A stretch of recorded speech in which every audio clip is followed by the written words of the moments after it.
Hi, welcome to another episode of The Wrap's Drinking with the Stars. I'm here with Scandal star, Joe Morton, and I am loving the fact that we are drinking in the morning. Yes. With Joe Morton. I'm having a mimosa. You're having? I'm hoping this is a Cabernet. Yes, in Cheers. honor of Scandal's favorite drink, Absolutely. Carrie Washington's character, Olivia's drink of choice. Choice. So I remember watching the season 3 finale, Right. and I just kept thinking, this ish is nuts. And I had to write about it, I had to review it afterward, and that's exactly what I said in my review. Right. It got crazier and crazier and crazier. It got crazier and crazier and crazier because it has to wind up, right? And the beauty of it is that all of the things that Rowan said he was going to do, clearly he had done. And he made all of his promises complete. He said to his daughter, Fitz would become president, and he did. He said to his daughter that I will not harm a hair on his head, and he didn't. He killed the son instead.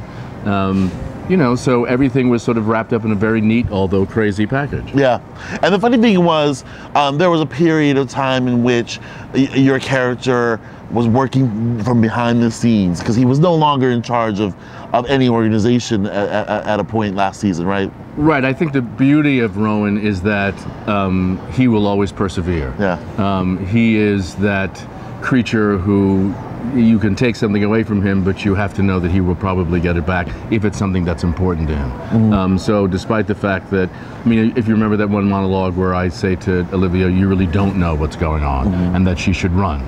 Because I think at that point he'd already decided, I'm going to take this back and it's not going to be pretty. Oh yeah, and I would think that by now, the audience at least would take your warnings, be very earnest warnings. Yeah, I think that's the way to look at Rowan. Whatever he says is probably what he's up to, or what he's going to do, or what is happening.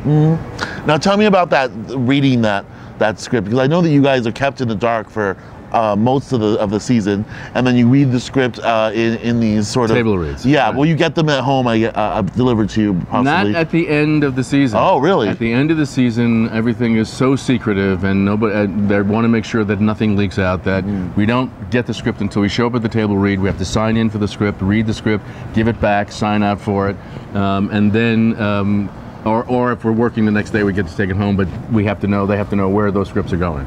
And what was that table read like? That was great. I mean, our table reads are, I think all of our table reads are very much like what you guys must experience when you're watching the show on television. I think there's a lot of oohing and eyeing and lots of laughter, a lot of pointing, oh my God, I can't believe you have to do that, or whatever it, excuse me, whatever it might be. It's all a surprise, right? So once we got to that finale and people realized what was going on, there was a lot of, you know, hands over the mouth, and, you know, it's exciting. We have. You guys have returned to shooting, so you said last week. We just started shooting last week, right? And there's like some interesting castings going on. Portia de Rossi is joining the show. Yes. For a role, top secret role of some kind. Do you have anything you can tell us about? No. This is where the ninjas descend on us, and they cut our throats because we can't say a thing about anything. Well, one, because we don't know, and two, once we do have the script, then obviously we can't tell anybody, because the idea of a good drama like this is anticipation. Right. And if we give stuff away, then there's no anticipation. Right. So tell them when they can catch Scandal. Scandal comes on September 25th, and I'm sure most Scandal fans already understand that Shonda Rhimes owns Thursday night. She's got Grey's Anatomy at 8, we're at 9, and How to Get Away with Murder is at 10. So it's a Shonda Rhimes trifecta. Exciting.